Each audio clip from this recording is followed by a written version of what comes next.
তুমি কি পড়াশুনো করেও চাকরি পাচ্ছ না? তোমার চারপাশে কি অনেক এডুকেটেড বেকার বসে আছে? ট্রাস্ট মি, এটা শুধু তোমার প্রবলেম না। আজকের দিনে প্রায় 99% স্টুডেন্ট সেম সিচুয়েশন ফেস করছে। কেন 99% স্টুডেন্ট রিজেক্ট হচ্ছে? এর আসল সমস্যার কারণটা কি, যেটা কেউ সরাসরি বলে না, কিন্তু আজ আমি তোমাদের বলবো এই ভিডিওতে।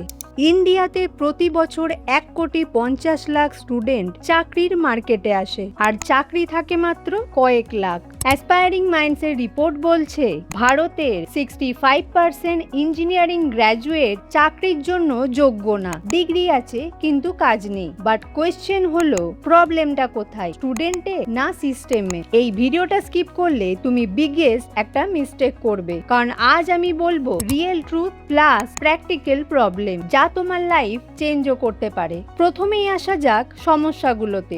আমরা কেন পিছিয়ে পড়ছি? First, outdated syllabus. আমরা স্কুল কলেজে যা শিখছি, কর্পোরেট বা চাকরির বাজার তার থেকে 10 বছর এগিয়ে।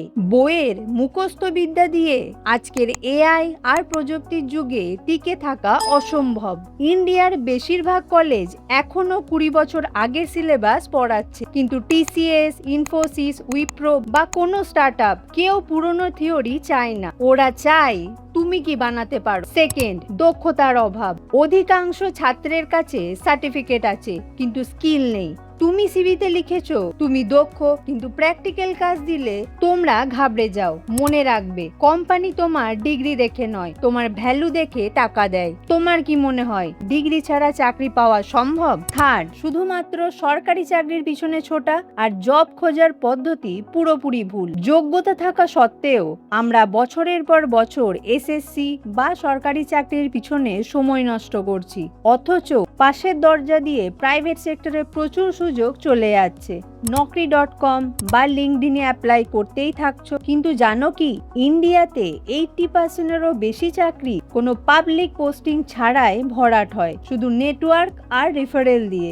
বাস্তবতা, এইচআর কাকে আগে কল করবে, যে নকরিতে সিভি দিয়েছে নাকি যার নাম কোনো ট্রাস্টেড কলিগ বলেছে? তোমার সিভি হাজারের ভিড়ে হারিয়ে যাচ্ছে কারণ তুমি সিস্টেমের ভিতরে ঢুকছো না। ফোর্থ, কমিউনিকেশন স্কিলের অভাব। অনেকেই মেধাবী কিন্তু একটা ইন্টারভিউতে ঠিক মতো নিজের কথা গুছিয়ে বলতে পারেন। ইংরেজিতে ভীতি বা কথা বলার জড়তা, এগুলোই আমাদের সব থেকে বড় বাধা। টেল মি অ্যাবাউট ইয়োরসেলফ, এই একটা প্রশ্নেই বেশিরভাগ ক্যান্ডিডেট শেষ। জেনেছো, অনেক কিছু শিখেছো, কিন্তু সেটা গুছিয়ে বলতে পারছো না। এইচআর ভাবছে তুমি কনফিডেন্ট না।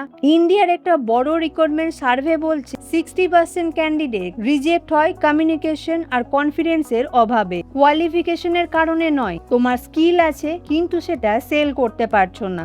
মনে রাখো, সময়টা কঠিন কিন্তু সুযোগের অভাব নেই। অভাব শুধু সঠিক প্রস্তুতির। 99%-এর ভিড়ে না হারিয়ে সেই 1%-এর মধ্যে এসো, যারা সমস্যার বদলে সমাধানের কথা ভাবে। তবে এই 4টের মধ্যে তুমি কোনটায় সবচেয়ে বেশি স্ট্রাগল করছো কমেন্টে লেখো। সেই সমস্যাগুলো নিয়ে আমরা পরের ভিডিওতে গভীরভাবে সলিউশন বের করব। আর এই ভিডিওটা শেয়ার করো সেই বন্ধুকে যে এখনো চাকরি খুঁজছে, হয়তো এটাই তার কাজে লাগবে সবচেয়ে বেশি।